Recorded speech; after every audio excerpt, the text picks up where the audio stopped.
안녕하세요. 웰다잉 유언상속 도우미 이양원 변호사입니다. 오늘은 상속 분쟁 예방을 위해서 유언을 왜 해야 하는지, 유언을 해야 하는 3가지 이유를 중심으로 말씀을 드리도록 하겠습니다. 수천 년 동안 사람들은 살고 죽고 또 살고 죽고 세대를 이어서 거듭 생과 사의 문제를 겪어왔습니다. 그리고 그에 따라서 유산이 물려지는 것 수천 년 동안 반복해 왔습니다. 그런데 왜 요즘 들어서 상속 재산과 관련된 분쟁이 그리 많아질까요? 그동안 유언 상속 문제가 크게 드러나지 않았던 이유가 3가지 있습니다. 첫째로 짧은 수명입니다. 재산 주체로서의 독자적인 삶이 없었던 거죠. 둘째로 적은 재산입니다. 주요 재산인 부동산의 가격이 높지 않았습니다. 셋째로 가부장적 가족주의에 의해서 상속인들이 자기 몫을 요구하기가 쉽지가 않았습니다. 그런데 요즘은 어떻습니까? 상속 문제가 드러나지 않았던 이유 3가지, 이것을 뒤집으면 바로 상속 문제가 늘어난 이유, 상속 문제가 활성화된 이유를 확인할 수가 있습니다. 첫째가 100세 시대입니다. 자녀, 가족과 별개의 나 자신의 독자적인 삶이 수십 년간 연장이 된 것입니다. 수명이 길어지고 건강이 유지되면서 나이 든 사람들은 점점 더 자립적이 됩니다. 과거에는 50, 60대에 퇴직하거나 은퇴하고 그동안 만든 재산을 자식들에게 물려주고 자식들에게 의존해서 사는 경우가 많았습니다. 그런데 요즘은 어떻습니까?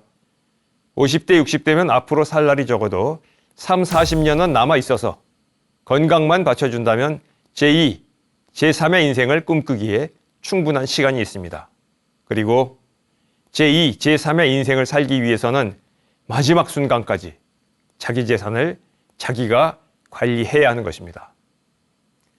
30세에서 60세까지 살아온 삶만큼 앞으로의 삶이 남아있을 때 앞으로의 삶을 위해서 가지고 있는 재산이 결국 상속 재산이 되는 것입니다. 따라서 100세 시대에는 이전과 비교할 수 없을 정도로 상속 재산의 총량이 증가하게 됩니다. 둘째로 자산 가치의 급등입니다. 아파트 한 채가 의미하는 자산이 이전과는 비교할 수 없을 정도로 증가했습니다. 강남 아파트는 물론이고 지방도시의 아파트도 평균가 5억, 10억에 이르게 되었습니다. 이 때문에 젊은이들이 미래에 대한 삶이 너무 팍팍해졌습니다. 과거에는 누구나 자기 삶을 자기가 만들어갔습니다. 부모 유산 받고 호의호식할 수 있는 사람 거의 없었습니다. 학교 졸업하고 취직하고 단칸방에 신혼살림 차리고 밤낮 없이 일해서 집 한 칸 마련하고 자녀들이 성장하면 퇴직 후 자식들과 같이 살다가 환갑잔치하고 자연으로 돌아갔습니다. 그런데 요즘은 그런 삶이 불가능합니다. 힘들게 일해도 내 집 마련은 거의 불가능한 상황입니다.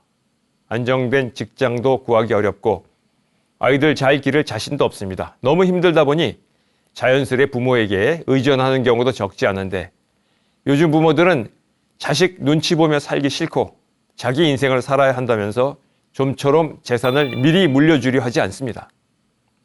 이런 세태 속에서 자식들은 상속 재산에 관심을 갖게 되고 크든 작든 상속법에 따른 자기 몫에 관심을 갖게 마련입니다.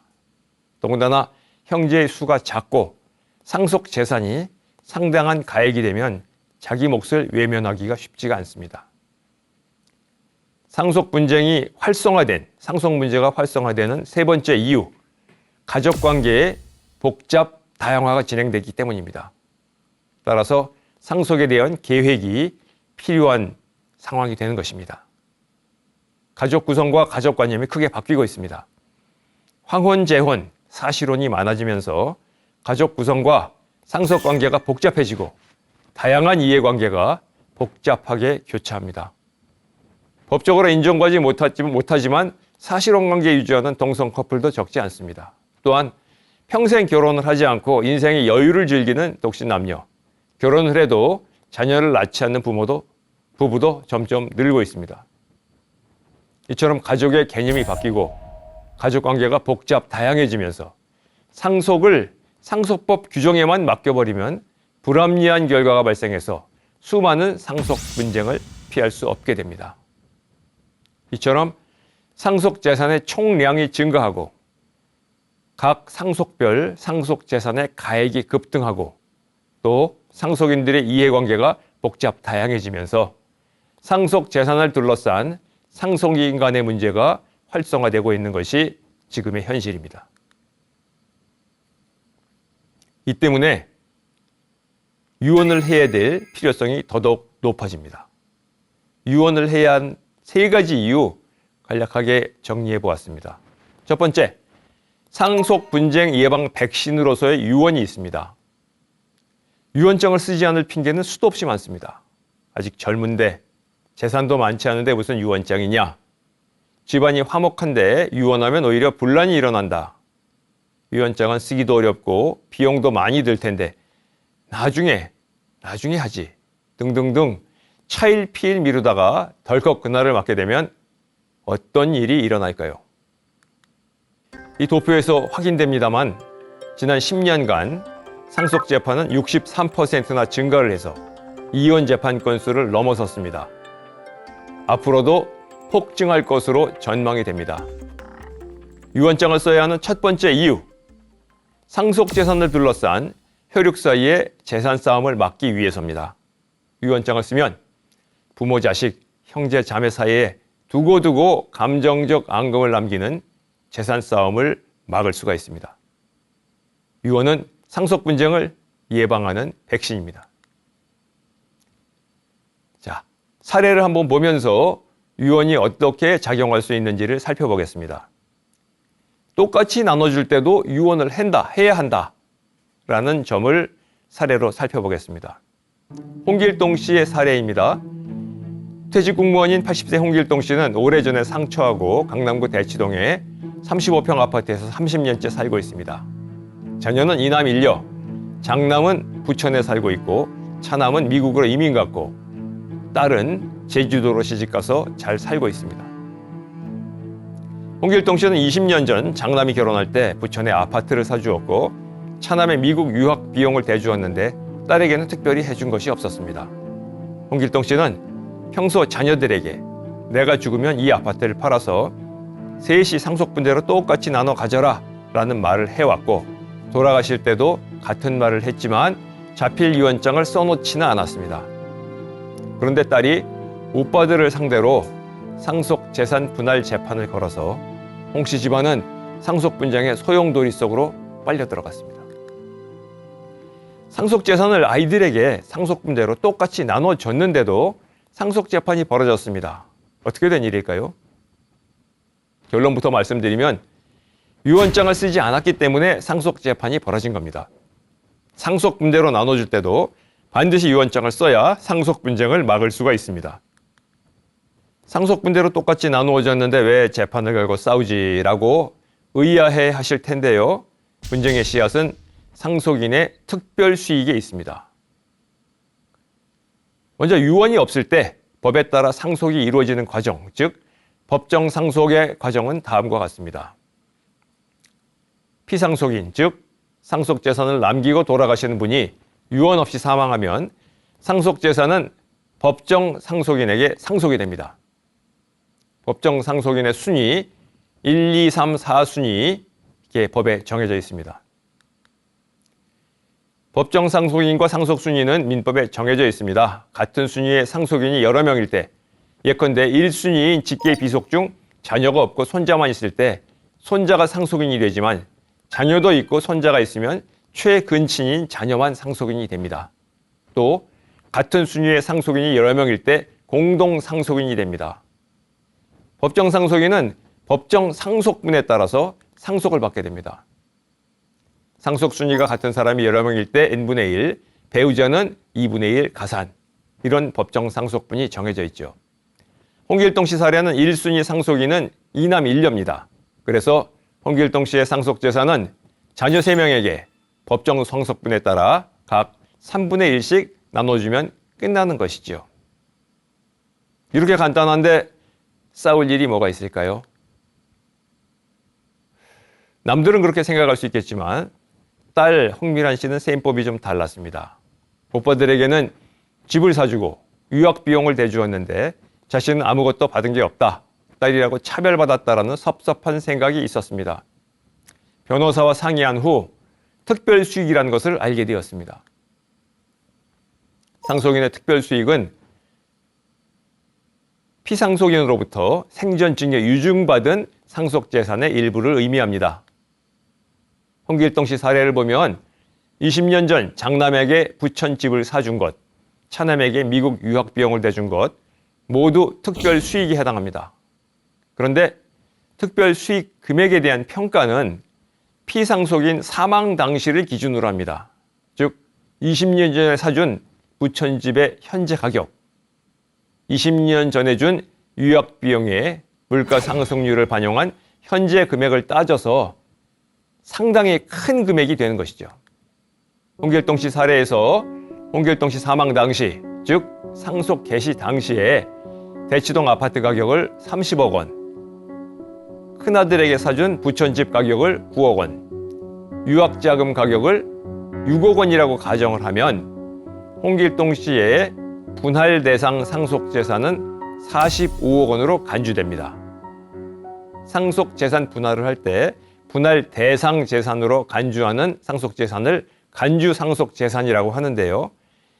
적극적 상속재산, 즉 직접적으로 분할되어야 될 물려받은 상속재산 대치동 아파트 30억, 거기에 특별수익재산 15억, 큰아들에게 준 부천집 9억, 유학자금 6억, 합해서 15억, 전체 45억 원이 분할 대상되는 간주상속재산입니다. 상속분해에 따라서 상속재산을 나눌 경우에 3분의 1씩이니까요. 한 사람당 15억씩 물려받아야 되는 것입니다. 그런데 특별수익으로 장남은 이미 9억 원을 물려받았습니다. 그리고 차남은 6억 원을 받은 셈이죠. 결국 대치동 아파트 30억 원 중에 장남은 6억 원, 차남은 9억 원, 딸은 15억 원을 상속받게 되는 것입니다. 말씀드린 것처럼 법정 상속분에서 구체적 상속분 산정을 하기 위해서 특별수익을 빼주면 장남은 법정 상속분 15억 원에서 특별수익 9억 원을 뺀 금액 6억 원이 되고요. 차남은 법정 상속분 15억 원에서 특별수익 6억 원을 뺀 9억 원이 됩니다. 딸은 특별수익이 없기 때문에 법정 상속분 그대로 받게 되니 결국 딸은 15억 원, 차남은 9억 원, 장남은 6억 원 받게 되는 거죠.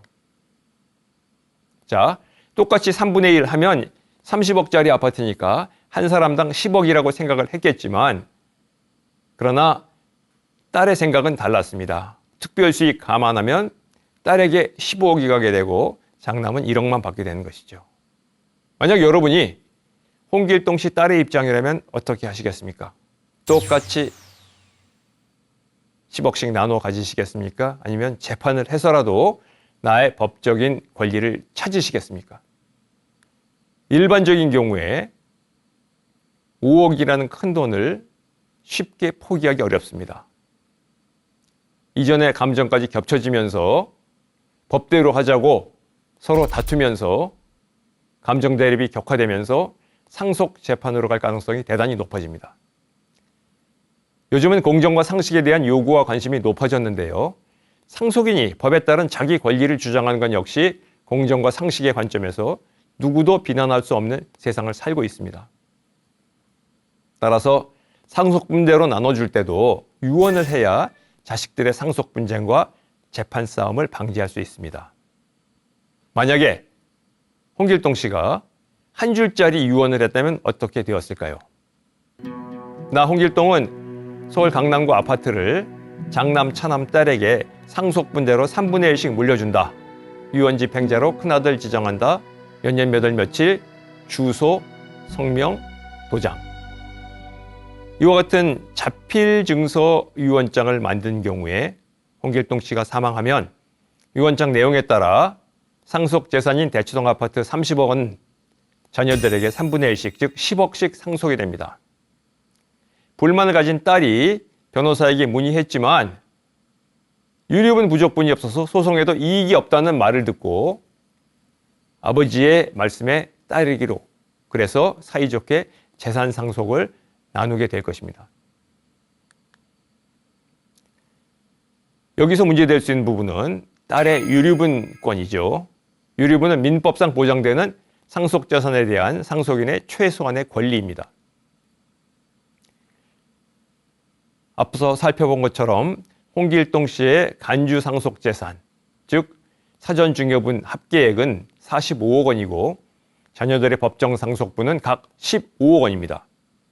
법정 상속분의 2분의 1이 유류분이니까 딸의 유류분은 7억 5천만 원이 되는 셈이죠. 만약에 딸이 받는 몫이 유류분보다 작았다면 다른 형제들을 상대로 해서 유류분 반환 청구 소송을 하는 일이 가능했을 겁니다. 그런데 홍길동 씨 유언으로 딸이 받게 되는 상속재산은 10억 원이죠. 즉 홍미란 씨는 유류분인 7억 5천만 원보다 더 많은 10억 원을 유선으로 받게 되므로 유류분 부족분이 없어서 재판을 해도 아무런 이익이 없는 상황이 되는 것입니다. 결론을 말씀드리죠. 자녀들을 똑같이 대했다는 부모의 입장과는 달리 형제 자매 간에 차별받았다고 느끼는 자녀들이 적지 않습니다. 특히 형제들 사이에 경제적인 형편의 차이가 있을 때 상속재산 분쟁이 생길 우려가 높습니다. 따라서 상속재산을 상속분대로 자녀에게 나눠주겠다고 생각하시는 분들은 반드시 유언장을 쓰라고 권해드립니다. 자녀들에게 법정 상속분대로 상속한다라는 한 줄짜리 유언이 자녀들 사이에 상속재판을 방지하고 자녀들 사이의 우애를 지켜주는 비단주머니가 될 수 있을 것입니다. 유언을 해야 하는 세 가지 이유 중 두 번째, 내 뜻대로 유산을 처분할 수 있습니다. 유언은 나의 힘이 되는 것입니다. 유언장을 써야만 하는 두 번째 이유, 이 표를 한번 보시죠. 우리나라 1인 가구는 2000년 16%에서 2020년 32%로 2배 증가했습니다. 앞으로도 점점 늘어서 1945년에는 전체 가구 중 37%가 1인 가구가 될 것으로 전망됩니다. 이 수치가 의미하는 바는 무엇일까요? 상속재산을 자연스럽게 물려줄 가족이 없다는 뜻입니다. 즉, 내가 죽으면 내가 평생 모은 재산이 나와 별 관계도 없는 사람에게 상속될 수 있다는 것입니다. 바로 여기에 유언장을 써야 하는 두 번째 이유가 있습니다. 내 분신 같은 상속재산을 내 뜻대로 물려주기 위해서는 반드시 유언장을 써야 합니다. 유언은 내 뜻대로 상속할 수 있는 파워, 나의 힘입니다. 사례를 하나 보죠. 초등학교 교사를 정년퇴직한 75세 비혼 여성 황진희 씨는 봉사단체에서 만난 40세 수양딸, 장애인 수양딸 김미순 씨, 그리고 유기견 센터에서 입양한 반려견 촐랑이와 함께 한강이 보이는 반포 아파트에 살고 있습니다. 가족 중 친정 부모는 이미 돌아가시고 네 자매 중 언니 3명도 이미 사망했고 조카들과는 그동안 거의 왕래가 없었는데 몇 년 전부터 명절 때 조카들이 찾아와서 인사하기 시작했고 은연중 황진희 씨 재산에 관심을 갖는 것으로 알고 기분이 몹시 나빴습니다. 황진희 씨는 김미순 씨에게 잘 알지도 못한 조카에게 재산을 물려줄 생각이 없다. 아파트는 너에게 물려줄 것이다 라고 여러 차례 말을 했습니다. 그러던 중 황진희 씨는 뇌졸중으로 입원을 하게 되었고 조카들이 병원으로 찾아와서 황진희 씨를 다른 병원으로 데려갔습니다. 황진희 씨는 그 후 몇 달 뒤에 돌아가셨습니다. 황진희 씨의 장례식을 마친 조카들은 김미순 씨에게 아파트 상속 등기를 마쳤으니 다음 달까지 집을 비우라고 요구를 했습니다. 김미순 씨는 쓸쓸히 이삿짐을 꾸리면서 짐 정리를 하던 중 황진희 씨 침대 밑에서 아파트를 김미순 씨에게 준다는 황진희 씨의 자필 유언장을 발견했습니다. 뒤늦게 발견한 유언장, 상속에 어떤 영향을 미칠까요? 유언 없이 사망하면 상속 재산은 법정 상속인에게 법정 상속분대로 상속이 됩니다. 김미순 씨 사례를 보면 돌아가신 황진희 씨는 비혼 여성으로 배우자와 자녀가 없고 부모 형제 모두 돌아가셨으므로 사순위 상속인인 조카들이 법정 상속인이 됩니다. 그리고 조카들은 법정 상속분에 따라 황진희 씨 상속 재산의 n분의 1을 상속받게 되죠. 이에 따라 조카들은 황진희 씨 소유였던 반포 아파트를 각 n분의 1씩 상속 등기를 한 후에 그 집에 살고 있던 수양딸에게 집을 비우라고 요구한 것입니다. 뒤늦게 유언장을 발견한 김미순 씨. 이미 조카들 앞으로 상속 등기가 되어버렸는데 과연 자기 권리를 찾을 수 있을까요? 정당한 상속권이 없음에도 상속인 같은 외관을 가지거나 혹은 상속이라고 내세우면서 상속재산의 전부 또는 일부를 점유해서 진정한 상속인의 상속권을 침해하는 사람을 참칭 상속인이라고 합니다. 예를 들어서 유언을 하면 상속재산은 수유자에게 상속이 되는데 법정 상속인들이 자기들 마음대로 상속재산을 상속분에 따라 상속등기를 해버리는 경우입니다. 이런 경우에 진정한 상속인인 수유자의 상속권이 침해된 것이므로 수유자는 참칭 상속인인 법정 상속인들에게 수유자 몫의 상속재산을 돌려달라고 요구할 수 있는데 이것을 상속회복 청구라고 합니다. 자, 뒤늦게 발견된 황진희 씨의 자필 유언장은 다음과 같습니다. 유언장. 나 황진희는 내 재산을 다음과 같이 유증한다. 서울 서초구 반포동 아파트 매각 대금에서 세금, 공과금 제외한 금액 중 50%를 사단법인 장애아동 보호협회에 유증하고 나머지 50%를 수양딸 김미순에게 유증한다. 유언 집행자는 사단법인 장애아동 보호협회로 한다. 몇 년 몇 월 며칠 주소, 이름, 그리고 도장. 유언장을 발견한 김미순 씨는 유언에 의해서 상속재산의 2분의 1에 해당하는 권리를 갖게 되었습니다. 우선 가정법원에 자필 유언장에 검인 신청을 했습니다. 그리고 공동으로 유산을 받을 자선단체에 연락을 했습니다. 자선단체는 유언 집행자로서 상속재산인 아파트를 가져간 조카들에게 유언장을 제시하고 아파트 등기를 돌려줄 것을 요구했습니다. 조카들이 유언장 내용을 인정하고 순순히 아파트 등기를 돌려주면 스토리는 여기서 끝납니다. 그런데 유언장을 부인한다든지 시간만 질질 끌면서 등기를 넘겨주지 않으면 수유자들은 부득이 상속회복의 소를 제기할 수밖에 없습니다. 즉, 김미순 씨와 자선단체는 조카들을 상대로 진정한 상속인인 김미순 씨 등에게 아파트에 이전 등기할 것을 청구하는 민사소송을 하게 되는 것이죠. 여기서 유의하셔야 될 점, 상속권 침해를 안 날로부터 3년 내, 상속권 침해가 있었던 날로부터 10년 내에 상속회복소를 제기해야 합니다. 이 기간을 경과하면 권리가 소멸되어서 더 이상 상속권 주장을 할 수 없게 되겠죠.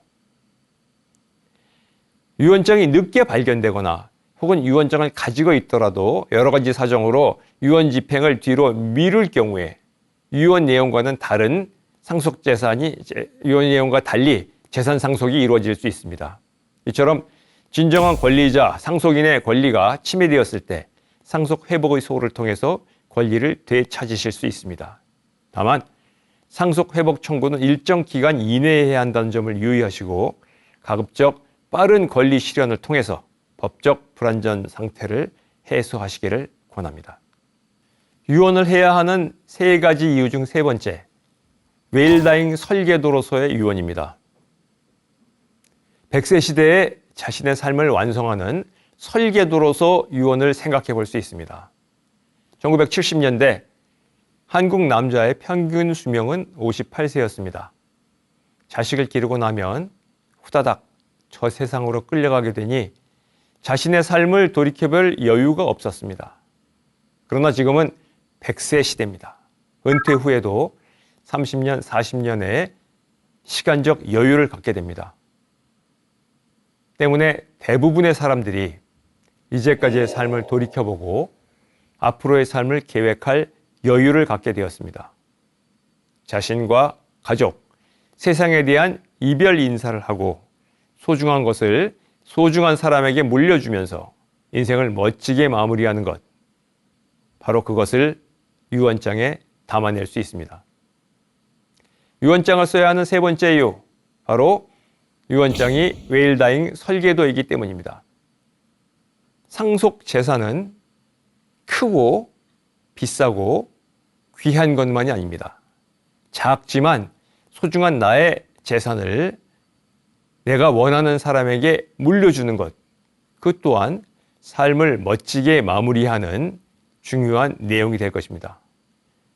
김수임 씨 사례를 살펴보도록 하죠.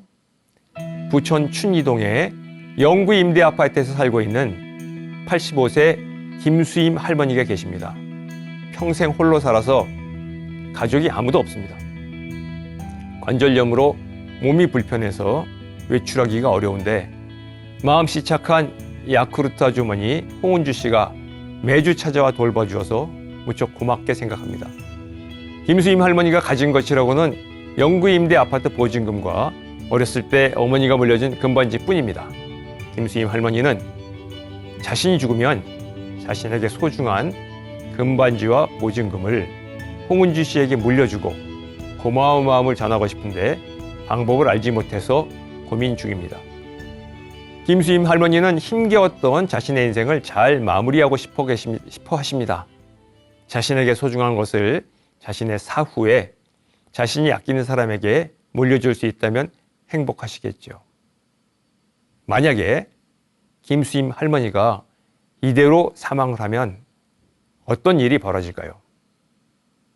우선 김수임 할머니가 가지고 있던 재산, 임대아파트, 보증금, 법률에 의해서 법정 상속인에게 법정 상속된 대로 상속이 됩니다. 그런데 김수임 할머니는 오랫동안 혼자 사셨기 때문에 누구에게 상속되는지를 당장 확인할 수가 없습니다. 공공기관에서, 동사무소나 구청에서 상속인이 누구인지를 찾아봐야만 합니다. 부모 안 계시고 배우자 안 계시고 자식 없으니까 형제 자매까지 가게 되고 형제 자매 없으면 사촌까지 찾는 아주 길고 번잡한 과정을 거쳐야 됩니다. 그리고 그 뒤에도 상속인이 나타나지 않으면 국고로 귀속이 됩니다. 즉 김수임 할머니는 평생 동안 살아왔지만 자기가 가진 소중한 것을 어느 누구에게도 물려주지 못하고 아무 의미 없이 국고로 귀속되는 그런 절차를 거치게 될 것입니다. 김수임 할머니의 웨일다잉, 내가 가지고 있던 소중한 것을 내가 소중하게 생각하는 사람에게 물려줄 수 있는 것, 유언장을 통해서 실현될 수 있습니다. 김수임 할머니 입장에 대해서 웨일다잉 설계도인 유언장을 한번 직접 써보도록 하겠습니다. 먼저 종이와 볼펜을 준비하십시오. 유언장을 써보겠습니다. 연필로 쓸 수도 있습니다만은 쉽게 지워지는 경우에 유언장 내용의 진위를 확인하기 어렵기 때문에 가급적이면은 지워지지 않는 볼펜이나 사인펜 이런 것을 사용하실 필요가 있겠습니다. 용지는 어떤 용지든지 상관이 없지만 적어도 그 휴지나 이렇게 쉽게 찢어지거나 사라지지 않는 보통 우리가 사용하는 빳빳한 용지에 사용하실 필요가 있겠죠. 유언장 제목을 씁니다. 그리고 한 줄 띄우고 유언장을 작성하는 연, 월, 일 그리고 유언장 작성자, 유언자의 주소를 끝자리까지 기재합니다. 그리고 본인 이름을 쓰고 이름 옆에 도장이나 손 도장을 찍습니다. 그리고 유언의 내용을 쓰면 됩니다.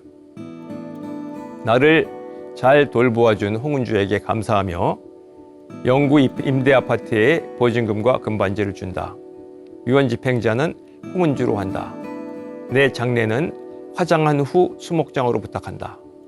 모두 행복하기를 이라는 내용의 유언장을 작성을 했습니다.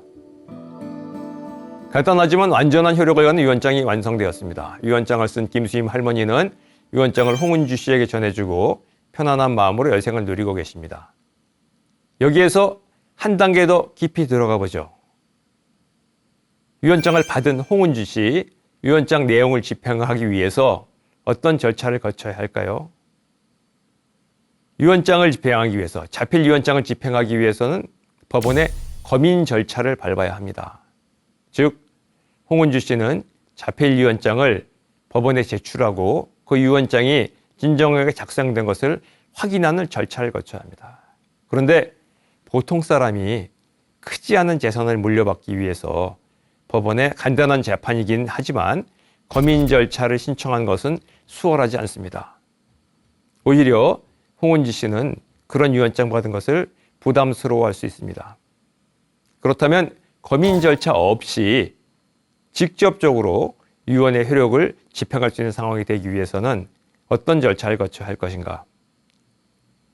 이에 김수임 할머니는 법률구조공단의 변호사와 상담을 했습니다. 자신의 형편을 설명을 드리고 어떤 절차를 하면 좋겠습니까? 상담을 했습니다. 김수임 할머니의 유언장 집행에 어려움이 있을 것을 안 변호사는 유언 공증을 하시라고 권유를 했습니다. 그래서 김수임 할머니는 인근의 공증사무소에 가서 상담을 했어요. 유언 공증을 하면 약간의 비용이 들긴 하지만 별도의 검인 절차 없이 유언의 내용을 바로 집행할 수 있다는 장점이 있습니다. 다만 유언 공증을 하기 위해서는 직접 공증사무소에 가야 한다는 것, 그리고 2명의 증인을 확보해서 함께 가야 한다는 것, 그러한 점이 어려움이 있었습니다. 하지만 김수임 할머니는 함께 노인정에서 활동을 하는 다른 할머니 2분께 사정을 설명하고 또 그분들도 자신이 귀한 사람에게 물려줄 것이 있다고 말씀을 하셔서 3분이 사이좋게 공증사무소에 가서 서로 증인을 쓰면서 공정증서에 의한 유언을 완성을 했습니다. 유언장을 작성한 후 그 유언장을 홍은지 씨에게 전해주고 김수임 할머니는 편안한 마음으로 여생을 누리고 계십니다. 지금까지 유언을 해야 하는 3가지 이유 말씀드렸습니다. 그리고 유언 중에 가장 간편한 자필증서에 의한 유언을 통해서 유언의 목적을 달성하는 방법도 말씀을 드렸는데요. 중요한 것은 유언을 한 분들이 편안하게 믿음을 가지고 유언을 할 수 있어야 되는데 자필증서 유언의 경우에는 몇 가지 문제점이 있습니다. 첫째로 자필증서에 의한 유언장은 원본이 하나입니다. 그 원본이 사라질 경우에 유언 자체가 사라집니다. 유언은 유언자 사후에 효력이 발생되기 때문에 사후에 유언장이 위조되거나 변조되었을 경우에 그 효력은 물론 유언을 한 유언자의 뜻이 왜곡될 수 있다는 우려가 있습니다.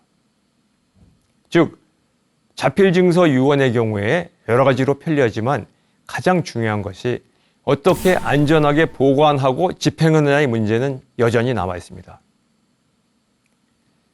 유언장을 쓰려고 하시는 분들도 내가 쓴 유언장이 적기에 정확하게 그 유언의 이익을 받을 사람에게 전달이 될 것인지 혹은 위조 변조되거나 파손되지는 않을 것인지 걱정되고 두려워서 유언 자체를 꺼려하게 되는 경우조차 생기게 됩니다.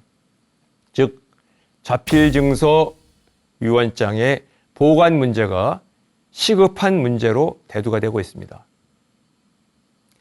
유언장의 보관에 관해서는 이웃나라 일본에서는 몇 년 전부터 등기소에 등기부를 보관하듯이 유언증서 보관 제도를 국가가 시행을 하고 있습니다.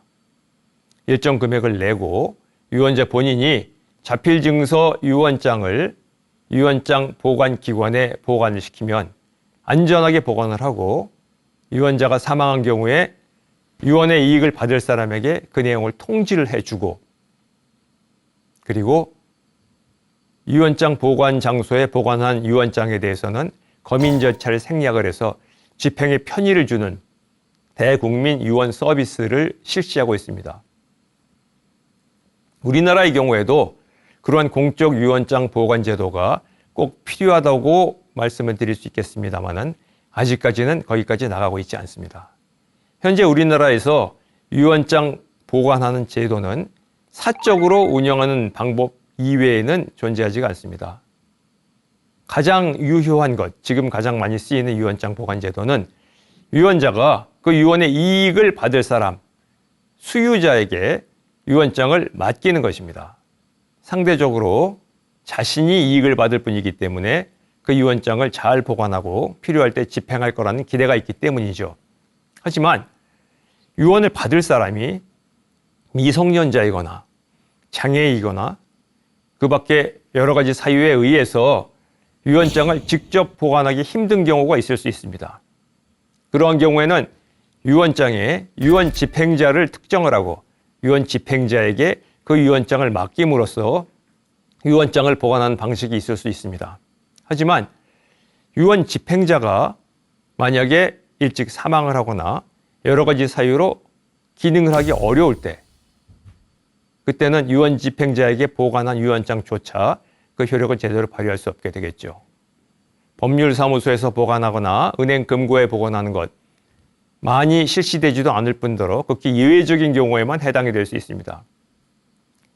결국 현재로서는 유언자가 자필증서 유언자가 스스로 그 유언장을 보관하는 방법을 생각할 수밖에 없게 되는데 이를 위해서 한 가지 검토할 수 있는 사항이 있습니다. 즉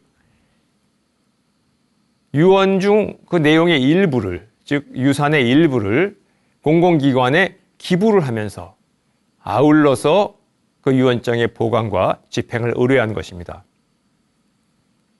조금 전에 말씀드린 사례처럼 장애인에게 유언으로 유증을 할 경우에 그때 그 재산의 일부를 공공기관, 자선단체에 기부를 하고 나머지를 수의자에게 기부를 하고 그리고 유언집행자를 그 공공기관에 부탁을 하고 유언집행자가 그 유언의 집행을 통해서 유언자의 뜻을 실현하는 그러니까 유언의 유산의 공적 기부와 유언장 보관 제도를 결합하는 방식을 생각해 볼 수 있을 것입니다. 당분간 이와 같은 절차를 취해야 돼. 그러나 근본적인 문제 해결은 역시 유언장의 공적 보관 제도를 시급히 도입하는 것이 필요하다고 할 것입니다. 오늘은 유언을 해야 하는 세 가지 이유에 대해서 말씀드렸습니다. 첫째로 상속 분쟁 예방을 위한 백신으로서의 유언. 백세 시대에 자기의 인생을 자기 스스로 마무리 짓기 위한 설계도로서의 유언. 그리고 유언은 나의 힘, 내 몫의 재산을 내 뜻에 따라서 원하는 사람에게 물려줄 수 있는 힘으로서의 유언에 대해서 말씀을 드렸습니다. 아직까지 우리나라에서 유언장을 쓰신 분이 많지는 않지만 유언 관련된 상속 분쟁이 격증하는 상황에서 더 많은 분들이 유언장을 쓰실 수 있도록 그 계기가 되는 그 강의가 되었으면 하는 바람입니다. 오늘 강의 여기서 마치겠습니다. 시청해 주셔서 감사합니다.